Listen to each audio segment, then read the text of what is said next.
الحمدللہ رب العالمین والعاقبۃ للمتقین والصلاۃ والسلام علی اشرف الانبیاء والمرسلین وعلی آلہ وصحبہ اجمعین، اما بعد فاعوذ باللہ السمیع العلیم من الشیطان الرجیم، بسم اللہ الرحمن الرحیم۔ واعتصموا بحبل اللہ جمیعا ولا تفرقوا واذکروا نعمت اللہ علیکم اذ کنتم اعداء فألف بین قلوبکم فاصبحتم بنعمتی اخوانا وکنتم علی شفا حفرۃ من النار فانقذکم منہا کذالک یبین اللہ لکم آیاتہ لعلکم تہتدون۔ صدق اللہ العظیم۔ اللہم صلی علی محمد وعلی آل محمد کما صلیت علی ابراہیم وعلی آل ابراہیم انک حمید مجید۔ اللہم بارک علی محمد وعلی آل محمد کما بارکت علی ابراہیم وعلی آل ابراہیم انک حمید مجید۔ رب اشرح لی صدری ویسر لی امری واحلل عقدۃ من لسانی یفقہوا قولی۔ محترم ناظرین کرام، بزرگان دین اور میری عزیز ماؤں اور بہنوں بھائیوں، السلام علیکم ورحمۃ اللہ وبرکاتہ۔ میں آپ کا میزبان عبدالوہاب آپ کو پروگرام گفتگو کے اندر خوش آمدید کرتا ہوں۔ ناظرین، امید ہے کہ آپ حضرات کا ویکینڈ اچھا گزرا ہوگا اور اللہ تعالیٰ کی رحمتیں برکتیں آپ پر نازل ہو رہی ہوں گی، اور آئندہ بھی اللہ کی رحمتیں برکتیں آپ پر جاری و ساری رہیں۔ اور الحمدللہ میرا بھی ویکینڈ بہت اچھا گزرا اللہ کے فضل سے، اور بالکل اب گرمیاں اپنے اختتام پر ہیں اور بڑا اچھا موسم ہے یو کے کا، اور الحمدللہ اللہ رب العزت کا شکر ادا کرنا چاہیے کہ حالات جو ہے وہ نارمل ہونا شروع ہو چکے ہیں، اور بہت سارے بچوں کے اسکول بھی ماشاءاللہ کھل چکے ہیں، کچھ کے لاسٹ ویک کھل گئے، اور کچھ بچے جو ہے وہ آج جن کے اسکول کھلے ہیں ان میں میرے بھی 2 بچے شامل ہیں کہ ان کے آج اسکول کھلے، اور عبدالواسع انشاءاللہ 6 فارم میں وہ کل جائے گا اسکول، اور اللہ کا شکر ادا کرتا ہوں کہ ماشاءاللہ الحمدللہ تینوں بچے ایک روٹین میں آ جائیں گے۔ 6 مہینے کا طویل عرصہ ہوتا ہے بچوں کو روٹین میں لانے کا، تو اور یہ بڑا ہی سینسٹیو ٹائم تھا ہمارے لیے، کروشل ٹائم تھا، خاص طور پہ بچوں کی روٹین کے حوالے سے، بڑوں کی بھی ہر ایک کی، لیکن یہ الحمدللہ یہ وقت بھی گزر گیا، اور انشاءاللہ اللہ نے چاہا تو آگے آنا والا وقت بھی گزرے گا اور اچھا گزرے گا، اچھے دن بھی آئیں گے انشاءاللہ۔ تو میری نیک تمنائیں دعائیں بچوں کے ساتھ جن کے اسکول شروع ہو گئے، اللہ تعالیٰ ان کو کامیابیاں عطا فرمائے۔ تو ناظرین، اصل موضوع تو انشاءاللہ بریک کے بعد ہے، کیونکہ ابھی ہم نے بریک پہ جانا، اذان بریک ہے۔ اصل موضوع کی طرف انشاءاللہ جو کہ فرقہ واریت کی ابتدا کہاں سے ہوئی اس پر انشاءاللہ گفتگو ہوگی بریک کے بعد۔ السلام علیکم ورحمۃ اللہ وبرکاتہ۔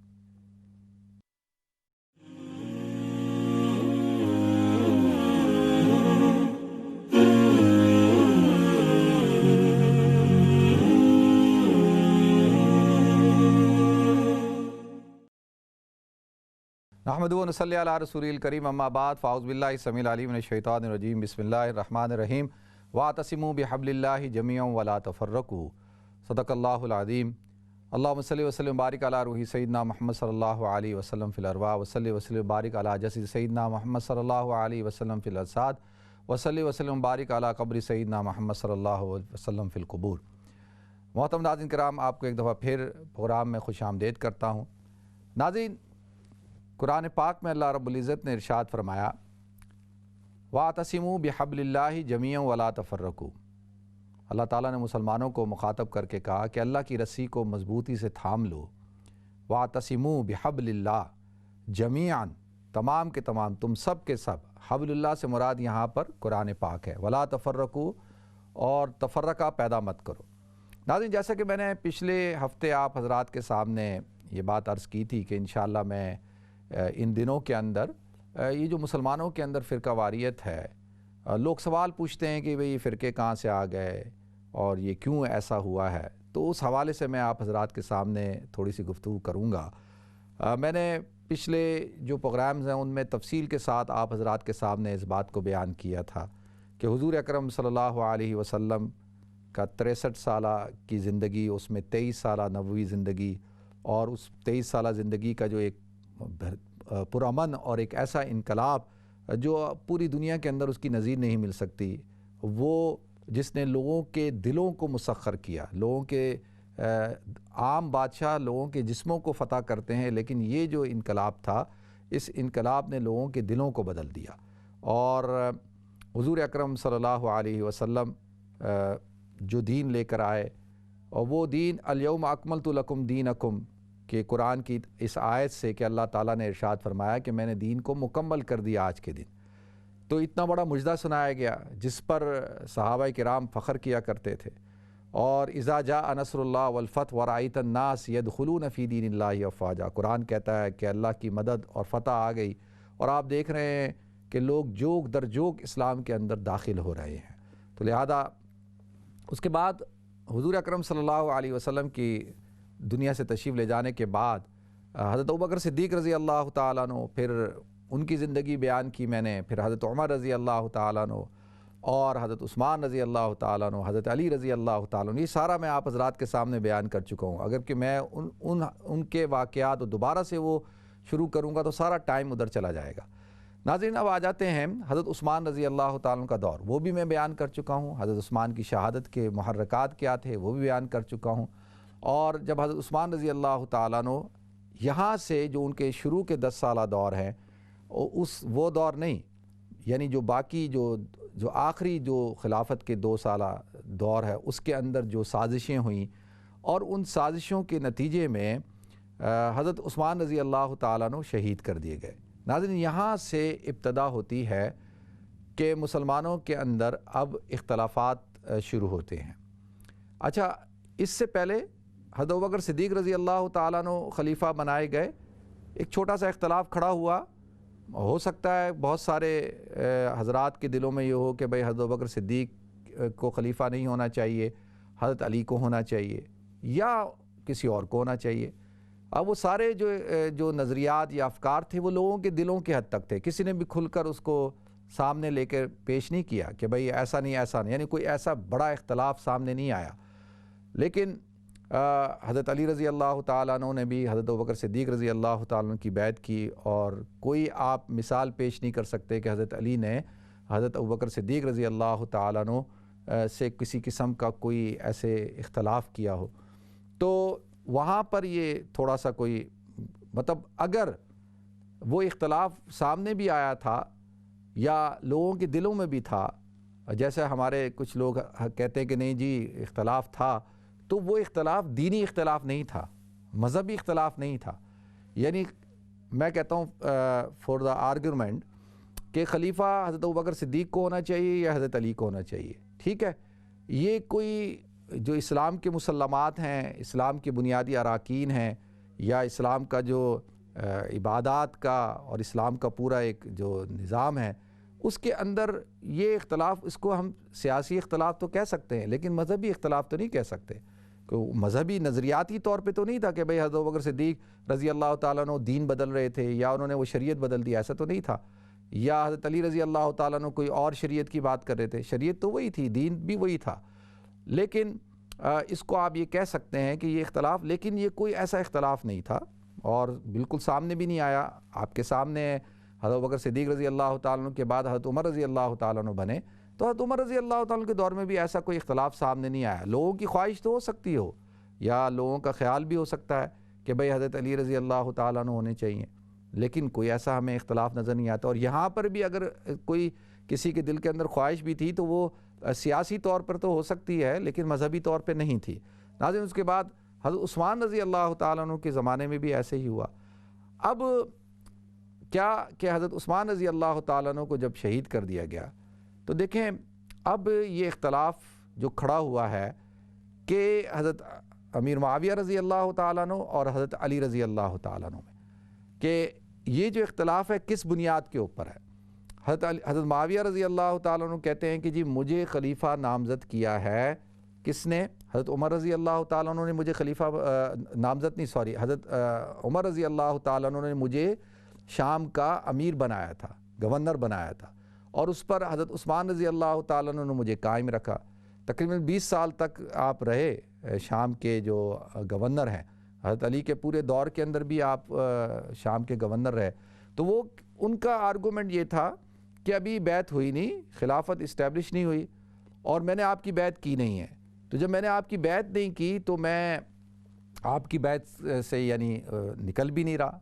تو ان کا ایک آرگومنٹ تھا، وہ کہتے تھے کہ نہیں، پہلے آپ قاتلان عثمان رضی اللہ تعالیٰ عنہ سے بدلہ لیں تو میں پھر کیا کروں گا، میں جو ہے وہ آپ کی بیعت کروں گا۔ حضرت علی رضی اللہ تعالیٰ عنہ فرماتے تھے نہیں، پہلے آپ میری بیعت کریں اور ریاست کو مضبوط اور مستحکم ہونے دیں، کیونکہ اتنا بلوہ، اتنا فساد ہو چکا ہے، حضرت عثمان رضی اللہ تعالیٰ عنہ شہید ہو چکے ہیں، تو لہذا پھر جو ہے وہ ہم کیا کرتے ہیں، ہم جو ہے وہ بدلہ لیں گے۔ تو لہذا یہ بھی کوئی دیکھیں کوئی مذہبی اختلاف نہیں تھا، یعنی اگر اس کو کہا جائے کوئی شریعت کا دین کا اختلاف نہیں تھا، نہیں جی آپ نے دین کو بدل دیا، وہ کہنی آپ نے بدل دیا، ایسا نہیں تھا۔ تو اب جب حضرت علی رضی اللہ تعالیٰ عنہ کے دور کے اندر، اچھا ایک چیز میں تھوڑی سی آپ حضرات کو بیان کرتا ہوں تاکہ آپ حضرات کی بات سمجھ میں آئے، چلیں آگے جا کے بیان کرتا ہوں تاکہ اور تھوڑی سی بات واضح ہو جائے۔ حضرت علی رضی اللہ تعالیٰ عنہ کے دور کے اندر جنگ جمل ہوئی، جنگ صفین ہوئی، جنگ نہروان ہوئی۔ اب یہ جو جنگ نہروان ہے یہ ہوئی تھی کس کے خلاف؟ خارجیوں کے خلاف۔ اب ناظرین خارجی کون تھے؟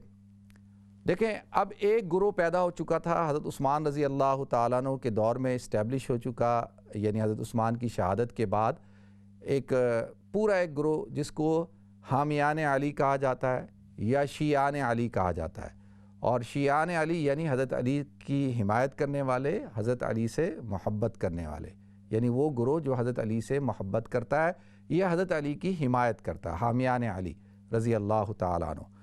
یہ جو گروہ بھی بنا ہے ناظرین، یہ گروہ بھی کوئی مذہبی بنیاد پہ تو نہیں بنا کہ بھئی وہ کہے کہ نہیں حضرت معاویہ رضی اللہ تعالیٰ عنہ نے شریعت کو بدل دیا اور آپ نے دین کو بدل دیا ہے، آپ نے دین میں نئی نئی چیزیں پیدا کر دی ہیں، ایسا تو نہیں۔ ہاں یہ گروہ حضرت علی رضی اللہ تعالیٰ عنہ کا حمایتی تھا، اور ہم یہ سمجھتے ہیں کہ اس میں صحابہ کرام تھے، سارے مسلمان تھے۔ تو اب جب حضرت یہ گروپ پیدا ہوا جس کو کہا جاتا ہے شیعان علی، اور یہ گروپ بھی میں نے عرض کیا یہ جماعت جو تھی یہ بھی کوئی مذہبی بنیادوں پہ نہیں تھی، یہ حمایت کی بنیاد پر، محبت کی بنیاد پر تھی۔ اگر میں یہ کہوں آج کل کے دور میں کیونکہ لفظ سیاسی استعمال کرتے ہیں نا، لوگ برا سمجھتے ہیں اس کو، حالانکہ لفظ یہ سیاست جو ہے برا لفظ نہیں ہے، یہ ہمارے ہاں اس کو برا لفظ بنایا گیا ہے، لیکن اگر یہ تو امور حکومت کو چلانے کا جو طریقہ کار ہے اس کو سیاست کہا جاتا ہے، تو لہذا سیاسی طور پر ان کی حمایت کس کے ساتھ تھی؟ حضرت علی رضی اللہ تعالیٰ عنہ کے ساتھ تھی۔ تو یہ گروپ تھا ایک۔ اچھا اب یہ دیکھیں اب ایک اور گروپ پیدا ہوتا ہے۔ یہ گروپ کب پیدا ہوا کہ جب حضرت علی رضی اللہ تعالیٰ عنہ، حضرت معاویہ رضی اللہ تعالیٰ عنہ کی جنگ شروع ہوئی، جس کو جب تحکیم کا مسئلہ کھڑا ہوا، اور تحکیم کا مسئلہ کیا کھڑا ہوا کہ بھئی حضرت معاویہ رضی اللہ تعالیٰ عنہ نے اپنے فوجیوں سے کہا کہ آپ جو ہے وہ کیا کریں، اپنے نیزوں کے اوپر قرآن کو لے کر آئے میدان جنگ پہ۔ اس کی وجہ کیا ہے؟ دیکھیں ناظرین، جب حضرت علی رضی اللہ تعالیٰ عنہ نے حملہ کیا اور حضرت معاویہ رضی اللہ تعالیٰ عنہ کیونکہ ایک سیاستدان تھے، مدبر، حضرت علی رضی اللہ تعالیٰ عنہ مدبر بھی تھے، سیاستدان بھی تھے، لیکن شہ سوار بھی تھے، ایک جنرل بھی تھے، اور آپ میدان جنگ کے آدمی تھے۔ تو حضرت معاویہ رضی اللہ تعالیٰ عنہ کو اس بات کا علم تھا کہ میدان جنگ میں تو حضرت علی تو بہت بڑی شخصیت ہیں، تو لہذا انہوں نے کہا کہ جنگ سے بچنے کے لیے کہ یہ طریقہ کار اختیار کیا کہ بھئی قرآن فیصلہ کرے گا۔ اچھا اب آپ مجھے بتائیں، قرآن تو اللہ کی کتاب ہے، کتاب جو ہے وہ تو خود سے کیا فیصلہ کرتی ہے؟ کتاب تو بول تو نہیں سکتی نا، کتاب کو تو انسان پڑھتا ہے، انسان پڑھ کے بتاتا ہے کہ کتاب میں کیا لکھا ہے۔ تو لہذا اب فیصلہ ہوا کہ بھئی اب اس کتاب کے بارے میں چلیں، کتاب فیصلہ کرے گی۔ قرآن میں حکم من اہلی و حکم من اہلیہ، جب میاں بیوی میں لڑائی ہو جائے تو ایک فرد جو ہے وہ لڑکی کی طرف سے لے لیا جائے اور ایک فرد جو ہے لڑکے والوں کی طرف سے لے لیا جائے، تو ان کو بٹھا کر پھر فیصلہ کروا لیا جائے کہ بھئی ان کے جھگڑے کو ختم کیا جائے۔ تو قرآن کا یہ اصول ہے۔ تو لہذا اب کہا کہ جی ہماری طرف سے حضرت معاویہ رضی اللہ تعالیٰ عنہ نے کہا کہ حضرت عمر بن عاص رضی اللہ تعالیٰ عنہ کو حکم بنایا جائے کہ وہ فیصلہ کریں گے، اور حضرت علی رضی اللہ تعالیٰ عنہ کی طرف سے حضرت موسیٰ ابن عشری، جو موسیٰ عشری رضی اللہ تعالیٰ عنہ ہیں، ان کی طرف سے جو ہے وہ بیٹھیں گے اور وہ فیصلہ کریں گے۔ اب دونوں مل کر جو فیصلہ کریں وہ فیصلہ قبول ہے۔ تو لہذا اس وجہ سے کہ بھئی جب قرآن کو کے لیے ان دو حضرات کو جب بنایا گیا تو ایک گروپ کھڑا ہوا اور اس گروپ نے کہا کہ یہ تو کفر ہے، ان الحکم الا للہ، تو بھئی حکم تو فیصل تو اللہ کا ہوتا ہے، یہ کیا بات ہے کہ بھئی آپ نے انسانوں کو بنا دیا۔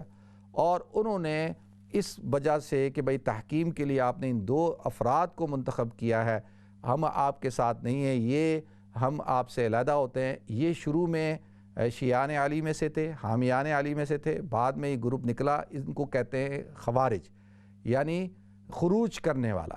اس گروپ نے جو ہے کیا کیا، خروج کیا، کہا بھئی ہم نہیں مانتے۔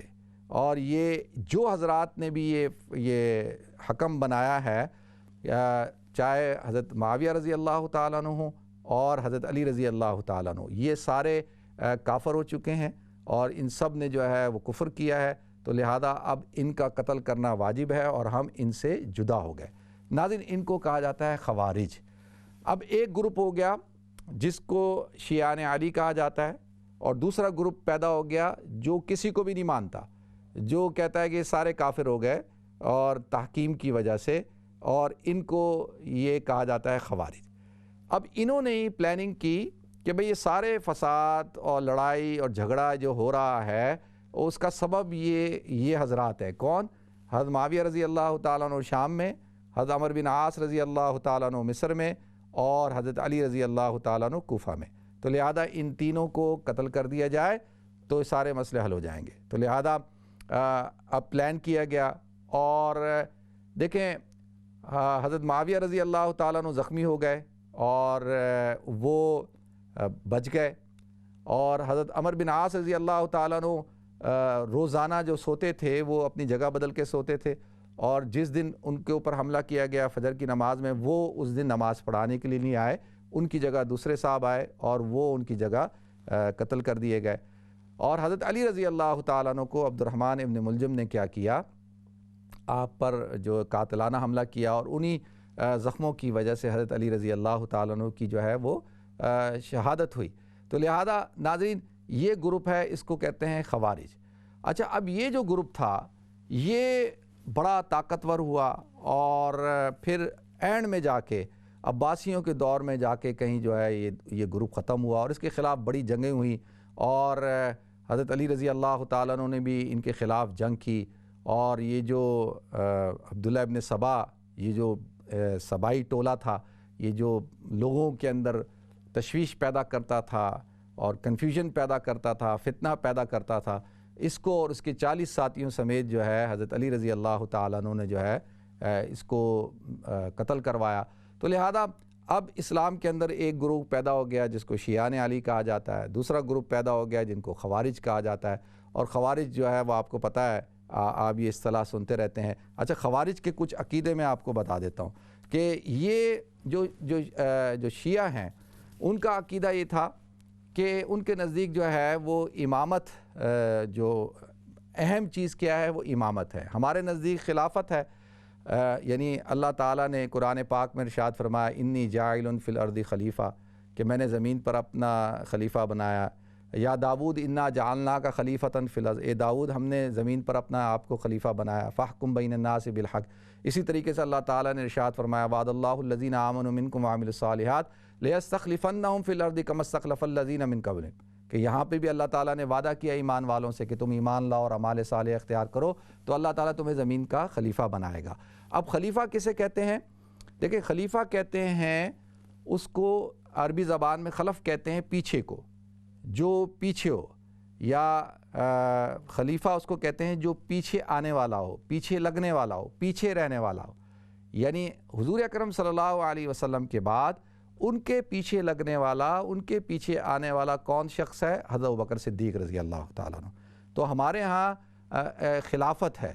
تو لہذا اب جو شیعان علی ہیں یا جو شیعہ حضرات تھے، وہ ان کے ہاں جو ہے وہ بنیادی طور پر انہوں نے خلافت کے مقابلے میں ایک الگ وہ اختیار کیا، اس کو کہا جاتا ہے کہ جی امامت۔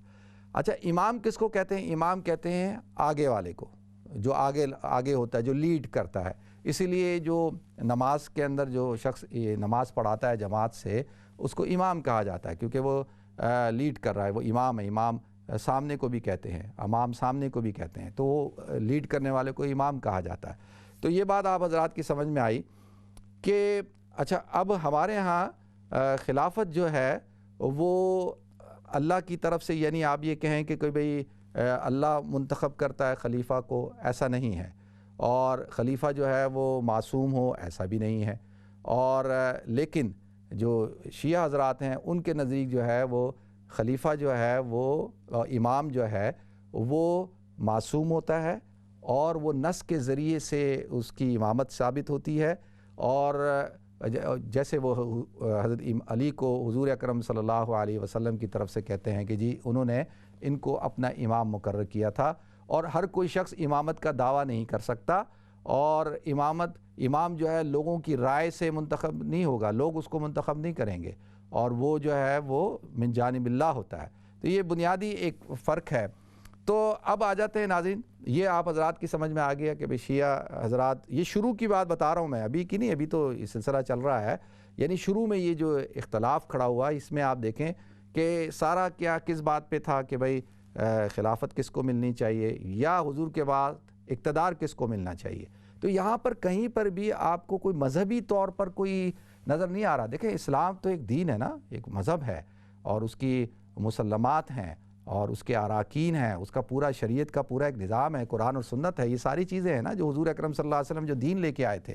اچھا اب خوارج جو تھے، اب خوارج کو میں آپ حضرات کے سامنے پہلے تھوڑا سا یعنی خوارج کے عقیدے کو بتا دیتا ہوں کہ چلیں اس سے پہلے شیعہ کی جو عقائد ہیں اس حوالے سے کہ اصطلاحاً انہوں نے کیا کیا جو مخصوص نظریات رکھتے ہیں جو لوگ، اور جو کہ یعنی حضرت علی رضی اللہ تعالیٰ عنہ کی امامت کے قائل ہیں، اور خلیفہ کہ بھائی حضور کے بعد جن کو خلیفہ ہونا چاہیے تھا، اور یہ اختلاف بھی کب آیا کھل کر سامنے، یعنی یہ بھی حضرت ابوبکر صدیق، حضرت عمر اور حضرت عثمان کے دور میں نہیں آیا، بلکہ بعد میں آیا، اور وہ اب تو بہت زیادہ ہے نا، لیکن حضرت علی رضی اللہ تعالیٰ عنہ کہ اپنی زندگی تک، کیونکہ وہ خلیفہ جب بن چکے تھے تو انہوں نے کبھی بھی یہ نہیں کہا کہ جی میرا حق تھا خلیفہ ہونا، حضرت ابوبکر نے میرے حق کو چھینا اور حضرت عمر نے چھینا یا حضرت عثمان نے، انہوں نے تو کبھی ایسا خود سے تو کبھی نہیں کہا۔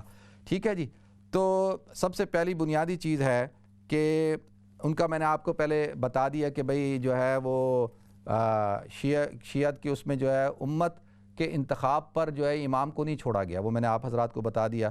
اور پھر دوسرا عقیدہ کیا ہے کہ امام کو معصوم ہونا چاہیے، یہ بھی میں نے آپ کو بتا دیا۔ اور تیسری بات کہ حضرت علی وہ شخص ہیں جن کو رسول اللہ صلی اللہ علیہ وسلم نے اپنے بعد امام مقرر کیا تھا یا نامزد کیا تھا۔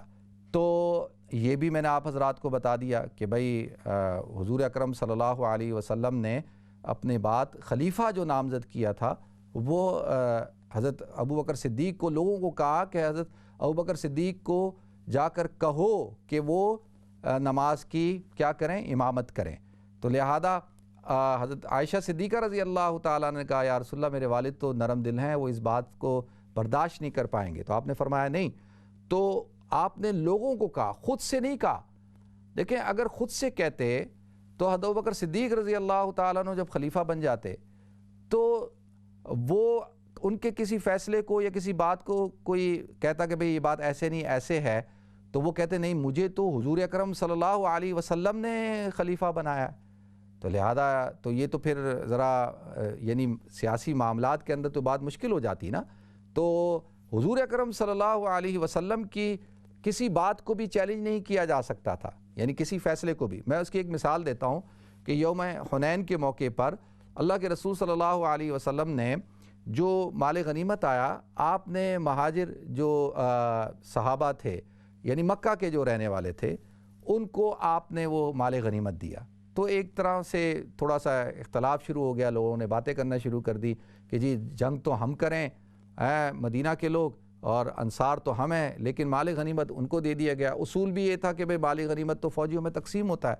اب آپ دیکھیں کہ حضور اکرم صلی اللہ علیہ وسلم نے ایک خطبہ دیا، اس میں ایک بات تو آپ نے ارشاد فرمایا کہ یہ مکہ کے لوگ تو بھیڑ بکریاں لے کر جائیں اور تم اللہ کے رسول کو لے کے جاؤ، تو تمہیں کون سی بات زیادہ پسند ہے؟ تو وہ تو انصار صحابہ رونے لگ گئے، کہا یا رسول اللہ ہمیں نہیں یہ بھیڑ بکریاں چاہیے، ہمیں تو آپ چاہیے، ایک بات۔ اور دوسری بات یہ کہ حضور نے فرمایا کہ میرے فیصلے کو کیسے چیلنج کیا جا سکتا ہے میرے فیصلے کو تو چیلنج نہیں کیا جا سکتا، وہ تو کوئی بھی نہیں کر سکتا تھا۔ تو لہذا اس لیے اب پھر آتا ہے کہ بھئی حضرت ابوبکر صدیق رضی اللہ تعالیٰ عنہ نے کیوں حضرت عمر رضی اللہ تعالیٰ عنہ کو نامزد کیا؟ وہ اس لیے کیا کیونکہ حضرت ابوبکر صدیق تو کوئی اللہ کے نبی نہیں تھے، اور ان کی نامزدگی سے یہ اشکال بھی پیدا نہیں ہوتا کہ بھئی ان کو تو حضور نے نامزد کیا تھا، بلکہ ان کو تو حضرت ابوبکر صدیق نے نامزد کیا، اور حضرت ابوبکر صدیق تو کوئی اللہ کے رسول تو نہیں تھے نا، ان کی کسی بات کو تو یعنی فیصلے کو اختلاف تو کیا جا سکتا تھا۔ تو لہذا اس وجہ سے اللہ کے رسول صلی اللہ علیہ وسلم نے صحابہ سے کہا کہ بھئی تم کس کو؟ حضرت ابوبکر صدیق کو کہو کہ وہ نماز پڑھائیں۔ تو لہذا ناظرین اس کے بعد جو ہے ان کے ہاں تیسری بات جو ہے وہ یہ ہے کہ حضرت علی ہر امام کے بعد نیا امام جو ہے وہ لازماً جو ہے اپنے پہلے امام کی نص پر مقرر ہوگا، یہ بات ہے۔ پھر پانچویں بات کیا ہے کہ شیعوں کے جو تمام گروہ ہیں ان کے درمیان اس بات پر بھی اتفاق تھا کہ امامت صرف کس کا ہے؟ اولاد علی کا حق ہے، یعنی یہ کہ یہ صرف امام وہی بن سکتا ہے۔ اچھا اب دوسرے آ جائیں جی خوارج جو ہیں، اور یہ جو خوارج تھے میں نے آپ کو بتا دیا خوارج کون تھے، ان کے نظریات کیا ہیں کہ ایک تو وہ کہتے ہیں کہ بھائی حضرت ابوبکر صدیق رضی اللہ تعالیٰ عنہ، حضرت عمر رضی اللہ تعالیٰ عنہ کی خلافت درست تھی، حضرت عثمان رضی اللہ تعالیٰ عنہ کے شروع کے جو 10 سال تھے وہ بھی ٹھیک تھے، لیکن آخری جو 2 سال ہیں اس کے اندر جو ہے وہ خرابی پیدا ہو گئی تھی، وہ عدل اور حق سے منحرف ہو گئے تھے، اور اس لیے اب وہ قتل کے مستحق ہیں، یعنی وہ کہتے تھے کہ وہ مستحق تھے، یعنی ان کا عقیدہ تھا، یہ ان کا نظریہ تھا۔ اور جب حضرت علی کے بارے میں تھا کہ انہوں نے غیر اللہ کو حکم بنایا، جیسے میں نے عرض کیا آپ حضرات کو کہ حضرت عمر بن عاص اور موسیٰ اشعری رضی اللہ تعالیٰ عنہ، تو انہوں نے گناہ کبیرہ کا ارتکاب کیا ہے، اور اب لہذا وہ تمام اصحاب جنہوں نے یہ گناہ کبیرہ کا ارتکاب کیا وہ سب اس گناہ کے اندر شریک تھے، اور ان کے نزدیک گناہ کبیرہ جو ہے وہ کفر کے ہم معنی ہے۔ خوارج کے نزدیک یہ تھا کہ جو آدمی گناہ کر لے وہ کافر ہو گیا، اب وہ جو ہے وہ جب تک وہ توبہ رجوع نہ کرے تو وہ کافر ہے۔ اور پھر اسی طرح سے جو ہے ان کی خلافت کے بارے میں رائے تھی کہ وہ مسلمانوں کے آزادانہ انتخاب سے ہی منعقد ہو سکتی ہے، کہ بھئی مسلمان ہی منتخب کریں گے خلیفہ کو۔ چوتھا ان کا خیال یہ تھا کہ خلیفہ جب تک عدل و انصاف کے طریقے قائم رہے تو ٹھیک ہے، ورنہ اسے ہٹا دیا جائے یا قتل کر دیا جائے، اس کا قتل کرنا واجب ہے۔ اچھا اب اس کے بعد جو ہے مرجیہ ایک ہے، اب یہ میں 2-3 منٹ میں آپ حضرات کے سامنے، اب مرجیہ وہ طبقہ تھا ناظرین جو نہ ادھر نہ ادھر، وہ کہتے تھے کہ بھائی ہم لوگ جو ہے وہ کسی گروپ میں شامل نہیں ہیں، اور ان کا یہ بالکل خاموش ہو کے بیٹھ گئے، اور ان کا عقیدہ یہ تھا کہ بھئی صرف اللہ ایمان کیا ہے، اللہ اور اس کے رسول پر ایمان رکھو، باقی اعمال گناہ کبیرہ سے کوئی انسان جو ہے وہ کافر نہیں ہوتا، اور اعمال کا کوئی مسئلہ نہیں ہے، بس نجات کس کے اوپر ہے؟ وہ کس کے اوپر؟ ایمان کے اوپر ہے۔ بس یہ ایک گروپ تھا، بڑا چھوٹا سا گروپ تھا یہ۔ چوتھا گروپ جو تھا وہ معتزلہ کا تھا۔ معتزلہ جو ہے وہ دیکھیں یہ ان کے نزدیک امام کی جو تقرری تھی، یعنی ریاست کا قیام، یہ شرعاً واجب نہیں ہے، اور ان کے نزدیک امام کا تقرر جو ہے وہ چاہے وہ قریشی ہو چاہے وہ غیر قریشی ہو، اور امت جو ہے جس کو چاہے امام مقرر کر سکتی ہے، یہ بھی کہ وہ عربی ہو عجمی ہو کوئی بھی ہو۔ ان کے نزدیک تو یہ تھا کہ بھئی کوئی کمزور آدمی امام ہو تاکہ اس کو ہٹا دیا جائے، ہٹانا آسان ہو، ہٹانا مشکل نہ ہو۔ تو اور ان کے ہاں جو ہے گناہگار مسلمان جو ہے، اگر مسلمان گناہ کرتا ہے، گناہ کبیرہ کرتا ہے، تو وہ نہ کافر ہے نہ مسلمان ہے، وہ درمیان کی حالت میں رہتا ہے۔ اور یہ جو دیکھیں اصل میں یہ جو طبقہ ہے، اور یہ کہتے ہیں کہ جی یہ جو جنگیں ہوئیں، ان جنگوں کے اندر جو صحابہ تھے، ان صحابہ کو یہ سب کو، ساروں کو، کسی کو بھی نہیں چھوڑتے، یہ سب کو جو ہے وہ برا بلا کہتے تھے، اور وہ کہتے تھے کہ بھئی انہوں نے جو ہے یہ جمل اور صفین میں جتنے بھی شریک ہوئے وہ سب جو ہے وہ فاسق تھے۔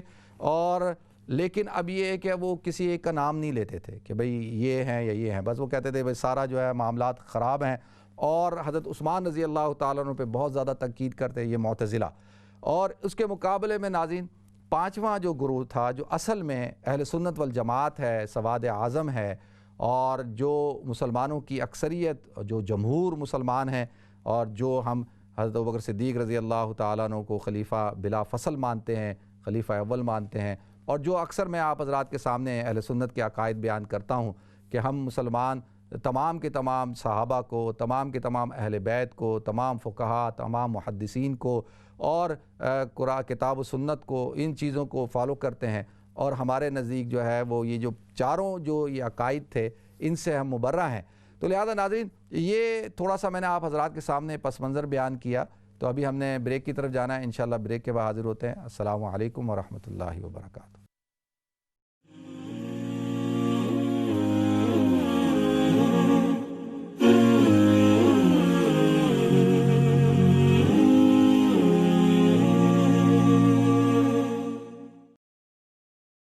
بسم اللہ الرحمن الرحیم۔ السلام علیکم ورحمۃ اللہ وبرکاتہ۔ ناظرین آپ کو ایک دفعہ پھر پروگرام گفتگو کے اندر خوش آمدید کرتا ہوں۔ ناظرین صرف آپ حضرات کے سامنے میں مختصراً جو حقائق بیان کر رہا ہوں اس کی بنیادی وجہ یہ ہے کہ آج آپ کو یہ جو اختلافات نظر آ رہے ہیں، یہ جو آپ کو آج مختلف گروہ نظر آ رہے ہیں، یہ ان کی جو اصل ہے وہ کس بنیاد کے اوپر تھی؟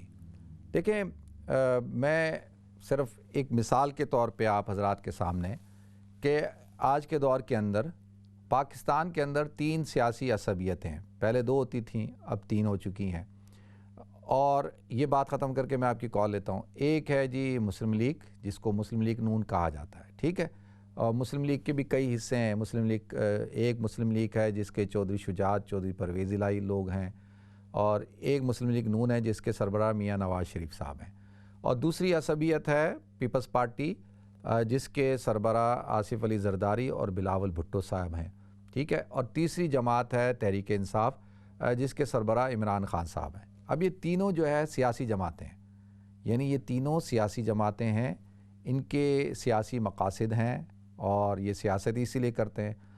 اب بدقسمتی سے دیکھیں ہمارے ہاں یہ ایک روش چل پڑی ہے کہ مذہب کو استعمال کیا جاتا ہے، اور مذہب کو اپنے اقتدار کے لیے استعمال کیا جائے یا اپنے مقاصد کے لیے استعمال کیا جاتا ہے، اور اس کی خرابی یہ نکلتی ہے، اس کی خرابی یہ ہوتی ہے کہ پھر وہ سیاسی اختلاف نہیں رہتا بلکہ وہ مذہبی اختلاف ہو جاتا ہے۔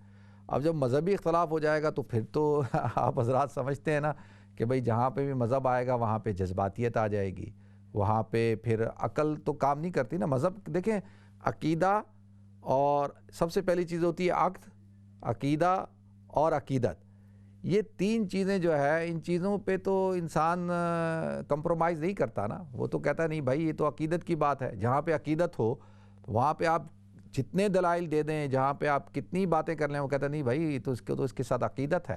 اور جہاں پہ عقیدہ ہو تو عقیدے کی بھی بات یہی ہے کہ بھائی اپنے عقیدے کے لیے تو انسان جان بھی قربان کرتا ہے۔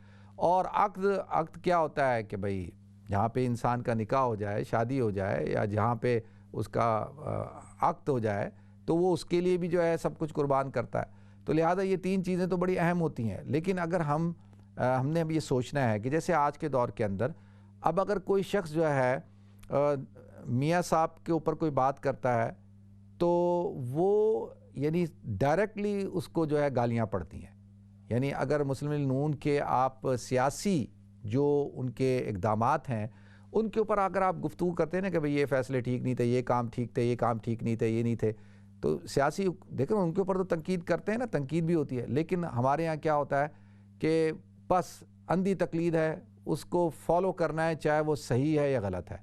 تو یہ جو روش ہے، یہ روش اس لیے اختیار کی گئی کہ ہم مسلمانوں کا ایک بڑا مسئلہ ہے کہ ہم جو ہے وہ جہاں پر بھی عصبیت قائم ہوتی ہے اس عصبیت کے اندر ہم برادری کو ڈال لیتے ہیں۔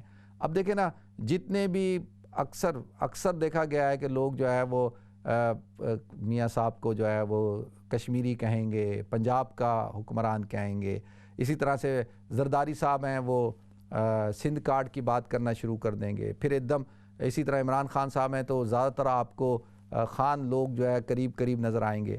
تو یہ ساری چیزیں عصبیت بیچ میں، پھر بیچ میں مذہب کو لایا جاتا ہے، اس کی وجہ سے کیا ہوتا ہے، اس کی وجہ سے ساری خرابیاں پیدا ہو جاتی ہیں۔ تو لہٰذا اس لیے اللہ کے رسول صلی اللہ علیہ وسلم نے ارشاد فرمایا کہ دیکھو وَاعْتَصِمُوا، قرآن کہتا ہے وَاعْتَصِمُوا بِحَبْلِ اللَّهِ جَمِيعًا وَلَا تَفَرَّقُوا، اللہ کی رسی کو، کتاب اللہ کو، اور حضور نے فرمایا علیکم بسنتی وسنت الخلفاء الراشدین المہدیین، کہ تم میری سنت پر عمل کرو اور میرے خلفاء راشدین المہدیین کی سنت پر عمل کرو۔ دیکھیں یہ بڑی اہم بات تھی، کیونکہ حضور کی حدیث کا صحیح مفہوم اور پورا دور تک سمجھنا صرف صحابہ ہی کا ہی کام تھا، اور صحابہ میں بھی خلفاء راشدین کا۔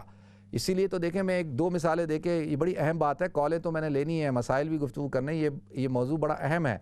دیکھیں ایک مثال دیتا ہوں۔ مثال کے طور پہ حضرت عثمان رضی اللہ تعالیٰ عنہ نے، اس سے پہلے حضرت عمر کے آ جائیں، حضرت عمر رضی اللہ تعالیٰ عنہ نے تراویح شروع کی، ٹھیک ہے؟ اب تراویح شروع کی، اب آپ مجھے بتائیں کہ حضرت عمر کے دور میں تراویح ہوتی تھی، اور پھر حضرت حضور اکرم صلی اللہ علیہ وسلم نے تو صرف 3 دن تراویح پڑھی ہے، اور تیسرے دن تو آپ گھر سے نکلے نہیں، آپ نے دیکھا صحابہ جمع ہے تو آپ نے کہا کہ ایسا نہ ہو کہ اس کو فرض قرار دے دیا جائے۔ لیکن حضرت عمر رضی اللہ تعالیٰ عنہ نے اس کو بالکل مستقل جماعت کی صورت کے اندر قائم کر دیا، مسجدیں آباد کر دی۔ اس لیے تو حضرت علی رضی اللہ تعالیٰ عنہ ارشاد فرمایا کرتے تھے، اللہ عمر کی قبر کو نور سے بھر دے کہ اس نے جو ہے رمضان میں مسجدوں کو آباد کر دیا۔ تو اب حضرت عثمان رضی اللہ تعالیٰ عنہ خلیفہ بنے، تو حضرت عثمان رضی اللہ تعالیٰ عنہ نے آ کر اس حکم کو چیلنج نہیں کیا۔ ہمارے ہاں کیا ہوتا ہے، ہمارے ہاں تو یہ ہوتا ہے نا کہ بھئی جو بعد والا حاکم آتا ہے وہ کہتا ہے نہیں جی سارے پچھلے جو حکمران نے جو کام کیے تھے وہ غلط تھے، یہ تھا وہ تھا جو بھی ہے۔ لیکن یہاں پہ تو حضرت عثمان رضی اللہ تعالیٰ عنہ نے چیلنج نہیں کیا، انہوں نے اسی طرح سے اس کو جاری و ساری رہنے دیا۔ اور پھر حضرت عثمان کے بعد حضرت علی رضی اللہ تعالیٰ عنہ، جب حضرت علی رضی اللہ تعالیٰ عنہ خلیفہ بنے تو انہوں نے بھی حضرت عمر رضی اللہ تعالیٰ عنہ کی اس فعل کو چیلنج نہیں کیا، تبدیل نہیں کیا۔ لیکن یہ سوال یہ ہے کہ انہوں نے بھی تبدیل نہیں کیا، کیونکہ وہ سمجھتے تھے کہ بھائی یہ عمر کا جو فیصلہ ہے وہ بالکل صحیح فیصلہ ہے اور انہوں نے صحیح کام کیا۔ اگر غلط ہوتا، میں فور دا آرگومنٹ کہہ رہا ہوں، بالفرض والمہار، تو حضرت عثمان تبدیل کر دیتے، چلے حضرت عثمان نے نہیں کیا تو حضرت علی کر دیتے، تو حضرت علی نے کیوں نہیں کیا؟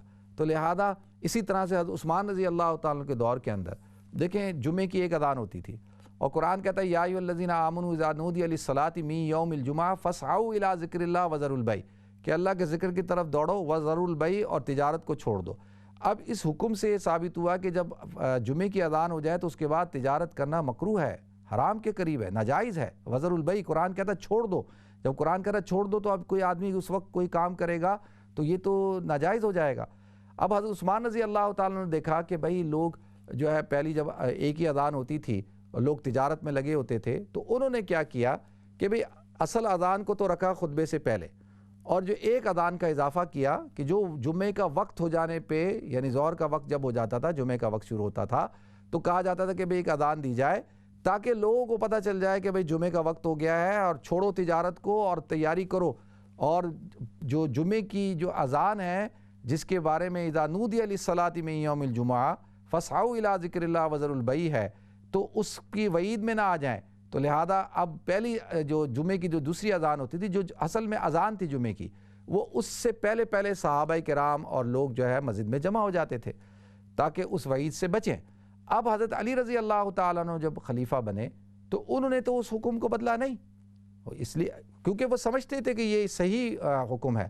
اور آج کے دور کا اگر کوئی شخص جو ہے وہ ان چیزوں کے اوپر تنقید کرتا ہے، مثال کے طور پہ تراویح کے اوپر یا 20 تراویح کے اوپر کرتا ہے کہ جی حضرت عمر نے شروع کرائی، تو سوال یہ اٹھتا ہے کہ بھئی حضرت عمر اور صحابہ کرام تو موجود تھے، حضرت عثمان بھی موجود تھے، خلفائے راشدین میں سے حضرت علی بھی موجود تھے، اور اگر اذان کے اندر ایک طبقہ آج کہتا ہے کہ جی اذان جو ہے وہ یہ دوسری اذان نہیں، بدعت ہے اور ایک ہی اذان ہونی چاہیے، تو سوال یہ اٹھتا ہے کہ بھئی یہ کیا بات حضرت علی کو نہیں پتہ تھی رضی اللہ تعالیٰ عنہ، جن کے بارے میں اللہ کے رسول صلی اللہ علیہ وسلم نے ارشاد فرمایا انا مدینۃ العلم وعلی بابوہا، کہ میں علم کا شہر ہوں، علی اس کا دروازہ ہے۔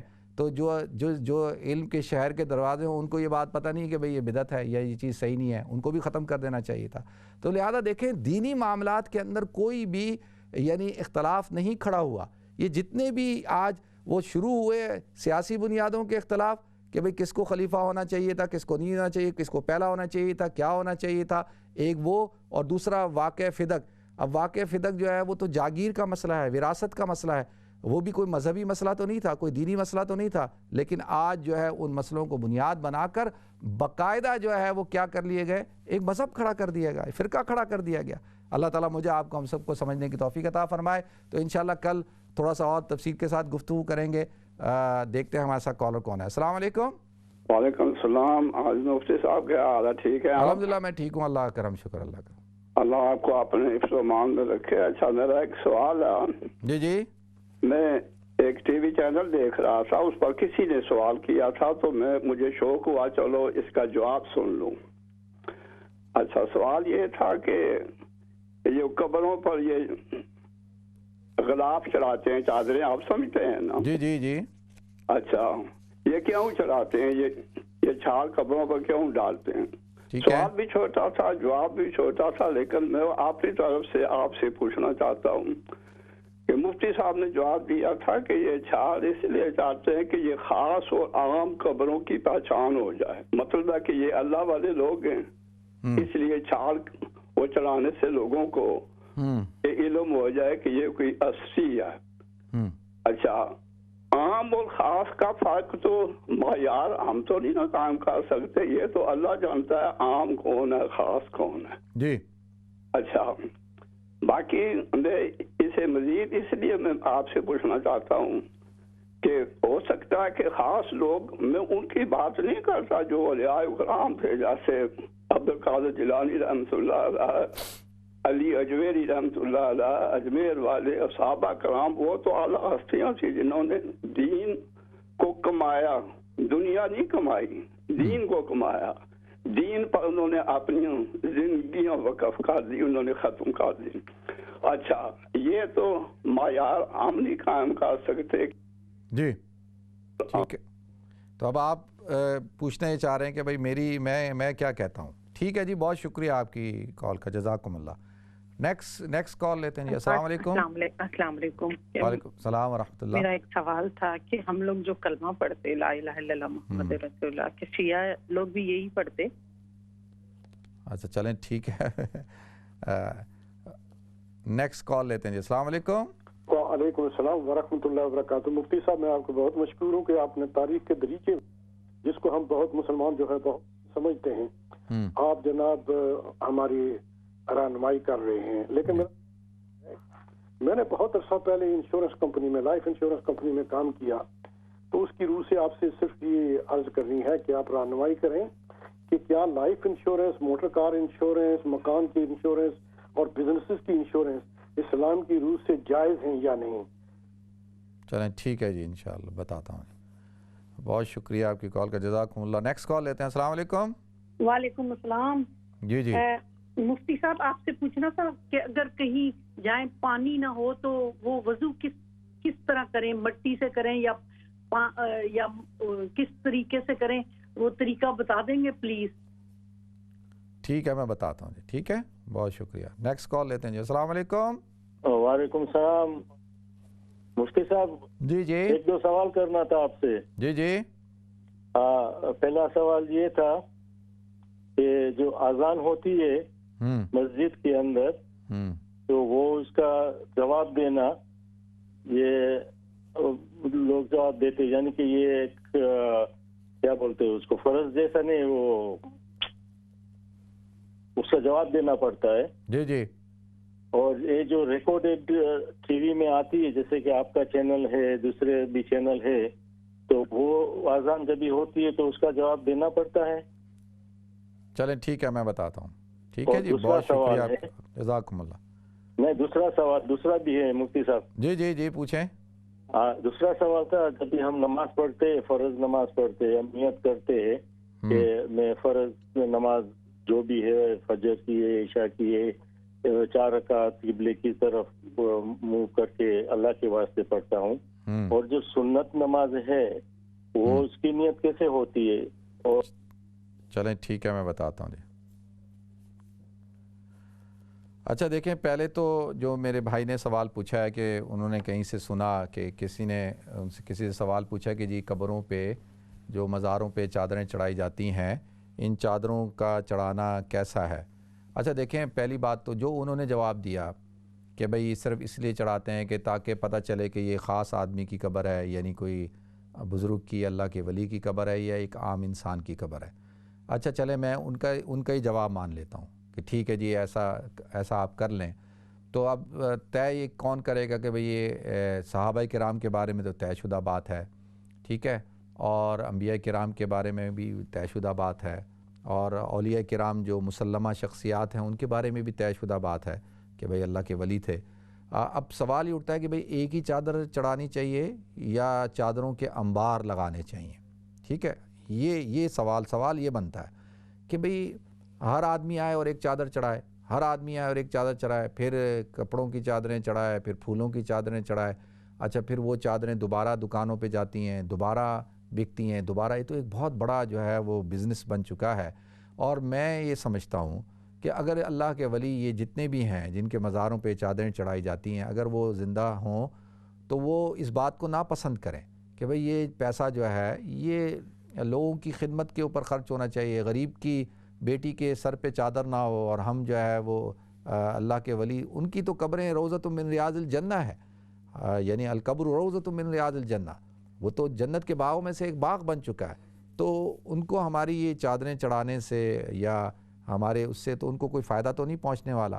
ہاں، ان کو فائدہ پہنچے گا کہ جب ہم ان کے لیے دعا، ان کی درجات کی بلندی کی دعا کریں گے، ان کے لیے قرآن پڑھیں گے، ٹھیک ہے جی۔ تو باقی یہ ہے کہ یہ اس چیز کو تو کوئی بھی جائز نہیں کہتا کہ بھئی یہ چادروں کے آپ انبار چڑھا دیں، اور جو ہے یہ تو شرعی طور پر جائز نہیں ہے۔ ہاں، اور اس پہ چلیں جو حضرات سمجھتے ہیں کہ بھئی ایک جائز ہے تو چلیں، ہم بھی کہتے ہیں چلو ٹھیک ہے، لیکن اس طرح سے جو ہے قبروں کے اوپر اس طرح بڑی بڑی اونچی اونچی قبریں بنانا، اور یہ تو شرعی طور پر جائز نہیں ہے، حضور اکرم صلی اللہ علیہ وسلم نے منع فرمایا ہے، ٹھیک ہے جی۔ اور دوسرا جو کلمے کے حوالے سے پوچھا، دیکھیں کلمہ جو ہے مسلمانوں کا کلمہ ایک ہی ہے، لا الہ الا اللہ محمد الرسول اللہ، یہ مسلمانوں کا کلمہ ہے۔ اشہد ان لا الہ الا اللہ واشہد ان محمدًا عبدہ ورسولہ، یہ کلمہ شہادت ہے، کلمہ طیبہ لا الہ الا اللہ محمد الرسول اللہ ہے۔ اور یہ تو سارے اسی کو پڑھتے ہیں، جو شخص اس کو نہ پڑھے اور اپنی طرف سے اضافے کرے تو وہ کہتے ہیں خلیفۃ بلا فصل، تو جو حضرت علی کے بارے میں کہا جاتا ہے، تو خلیفہ بلا فصل تو حضرت ابوبکر صدیق رضی اللہ تعالیٰ عنہ ہے، یعنی خلیفہ بلا فصل یعنی وہ خلیفہ جو حضور کے اور ان کی خلافت کے درمیان کسی قسم کا کوئی فاصلہ نہ ہو، تو وہ تو حضرت ابوبکر صدیق رضی اللہ تعالیٰ عنہ ہے۔ تو یہ ہمارا اہل سنت کا سواد اعظم کا جمہور علماء محدثین امت کے ایک بڑے طبقے کا یہ عقیدہ ہے کہ خلیفہ بلا فصل حضرت ابوبکر صدیق رضی اللہ تعالیٰ عنہ ہے، اور کلمہ طیبہ یا اسلام کا کلمہ جو ہے لا الہ الا اللہ محمد الرسول اللہ ہے۔ باقی دیکھیں اس ملک کے اندر یا آج کل تو مختلف یورپین ممالک میں بھی انشورنس کرانا تو ایک لازمی امر ہے، اگر آپ کی گاڑی کی انشورنس نہیں ہے تو آپ گاڑی روڈ پہ لے کے ہی نہیں آ سکتے۔ اچھا دیکھیں اس میں بڑا ایک ایشو یہ ہے، گھر کی انشورنس نہ کرائیں۔ ہماری ایک ویورز تھیں، ان کے ساتھ کیا ہوا کہ انہوں نے ان کے گھر کی انشورنس جو ہے وہ ایکسپائر ہو گئی، ان کو پتہ ہی نہیں لگا، اور وہ گھر انہوں نے کرائے پہ دیا ہوا تھا اور وہ گھر جلا۔ جب اس گھر میں آگ لگی تو وہ گھر بھی جل گیا اور ساتھ والے گھر کو بھی اس نے جلا دیا، اور ان کی تو انشورنس ہی نہیں تھی۔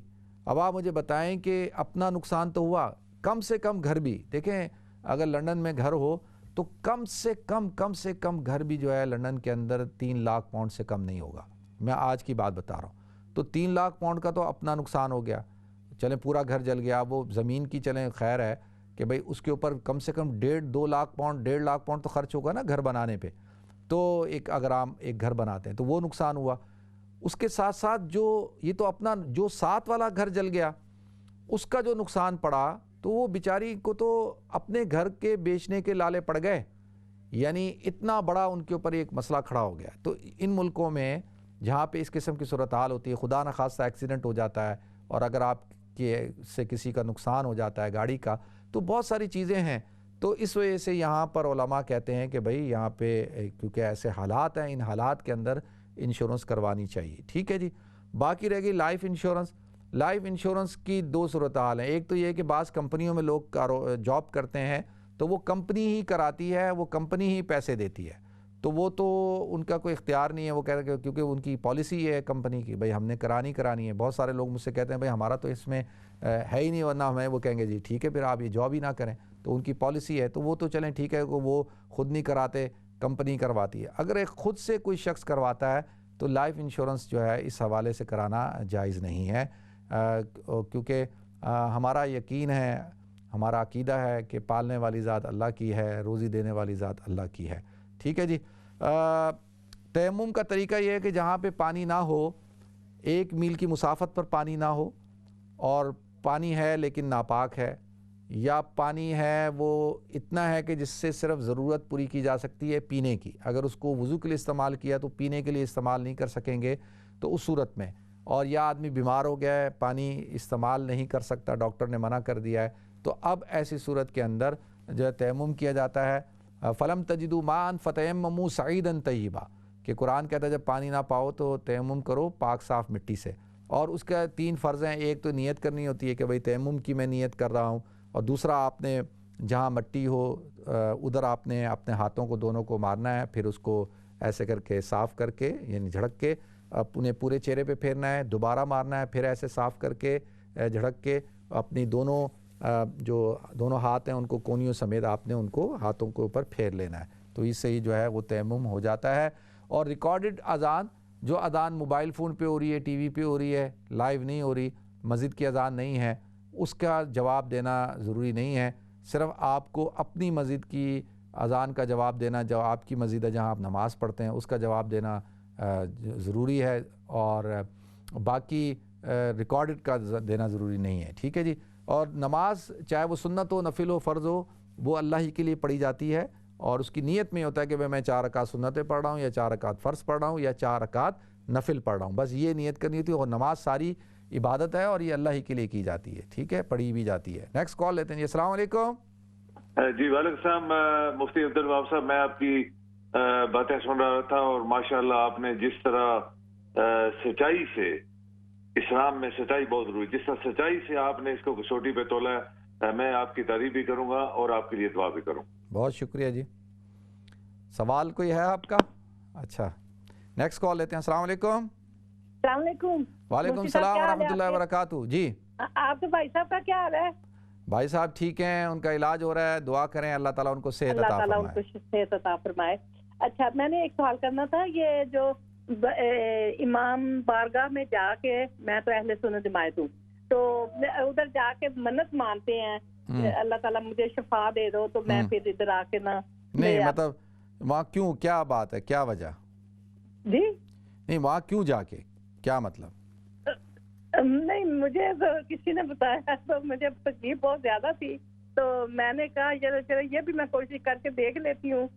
تو میں نے ادھر بی بی زینب کے نام کی نا کہ ان کو ثواب پہنچانے کے لیے 2 نفل پڑھے. اور آپ یعنی آپ امام بارگاہ گئیں؟ جی. اچھا چلیں ٹھیک ہے، ٹھیک ہے میری بہن، میں بتاتا ہوں جی. ٹھیک ہے، بہت شکریہ آپ کی کال کا، جزاکم اللہ. ٹھیک ہے جی. نیکسٹ کال لیتے ہیں. السلام علیکم. السلام علیکم مفتی صاحب. وعلیکم السلام ورحمۃ اللہ وبرکاتہ. جی کیا حال ہے جناب؟ خیریت؟ الحمدللہ میں ٹھیک ہوں، اللہ کا کرم، شکر اللہ کا. میرا ایک سوال تھا، یہ جو آپ لوگوں کے چینل اسلام چینل پہ جو آذان ہوتی ہے اس کے بعد جو دعا ہوتی ہے آذان کے بعد، تو جی جی اس میں یہ کہہ رہا ہوتا ہے کہ محمد صلی اللہ علیہ وسلم، وہ جو کھو کی لفظ ہے وہ استعمال نہیں ہوتا، اور ان کو بہت بلند درجہ عطا فرمائے، اور ان کو قیام محمود میں اس کو جو ہے نا کھو کے لفظ جو ہے نا استعمال بالکل نہیں ہوتا. اچھا، وہ میں نے کبھی ایسا ہے کہ یہ نوٹ نہیں کیا، میں کبھی ابھی نوٹ کر لوں گا. بھی یہ کیا یعنی کوئی کو کا کیا مطلب، یعنی میں آپ کی بات بھی نہیں سمجھ پا رہا، تو اس سے کیا ہے، مقام محمود عطا فرمائے، مقام وسیلہ عطا فرمائے، تو اس میں کوئی ایسی کیا حرج ہے؟ یعنی کو آپ کہہ رہے ہیں کو کا لفظ بھی ہونا چاہیے. چلیں ٹھیک ہے جی، ٹھیک ہے، بہت شکریہ. نیکسٹ کال لیتے ہیں. السلام علیکم. وعلیکم السلام مفتی صاحب. السلام علیکم. وعلیکم السلام ورحمۃ اللہ وبرکاتہ. سر میں مسٹر علی بول رہا ہوں. مجھے آپ سے پوچھنا ہے کہ یہ جو ہم ریڈیو پر اپنا فون پر سنتے ہیں قرآن پاک، اس کا بھی ثواب ملتا ہے؟ چلیں ٹھیک ہے، میں بتاتا ہوں. 2 منٹ ختم میں؟ اچھا ماشاء اللہ. اچھا جی، ایک تو جی وہ میری بہن نے کہا کہ جی ان کو کسی نے کہا کہ امام بارگاہ میں جا کر جو ہے وہ نظر مانو تو تمہاری نظر پوری ہوگی. اچھا دیکھیں، پہلے تو میں آپ کو نظر کا کانسیپٹ بتا دوں.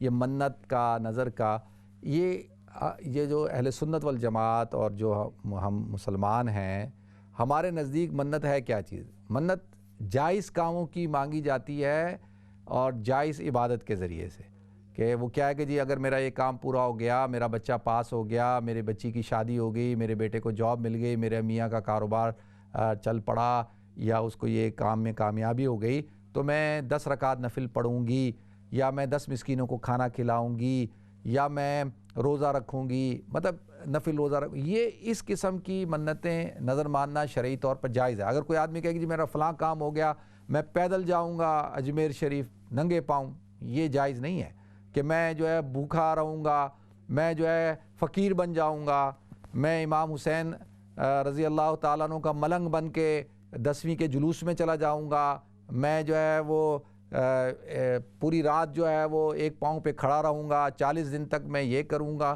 یہ شرعی طور پر جائز نہیں ہے۔ اور ایسے اور تمام نظر کسی شخصیات کی نہیں مانی جاتی، نظر اللہ کے نام کی مانی جاتی ہے، کیونکہ شریعت کے اندر یہ ہے کہ ضرورتوں کو پوری کرنے والی ذات، حاجتوں کو پوری کرنے والی ذات وہ اللہ کی ہے، اور تمام کے تمام اماموں نے، محدثین نے، فقہاء نے، حضور اکرم صلی اللہ علیہ وسلم نے یہی طریقہ بتایا۔ باقی فون پر قرآن سننا کا بالکل قرآن کی آواز آتی ہے، آپ قرآن سنتے ہیں، اس کا ثواب ملتا ہے جی، ٹھیک ہے جی۔ اللہ تعالی ہم سب کو عمل کرنے کی توفیق عطا فرمائے۔ ناظرین ہمارے پروگرام کا وقت بالکل ختم ہو چکا ہے، انشاءاللہ آپ سے کل ملاقات ہوگی۔ السلام علیکم ورحمۃ اللہ وبرکاتہ۔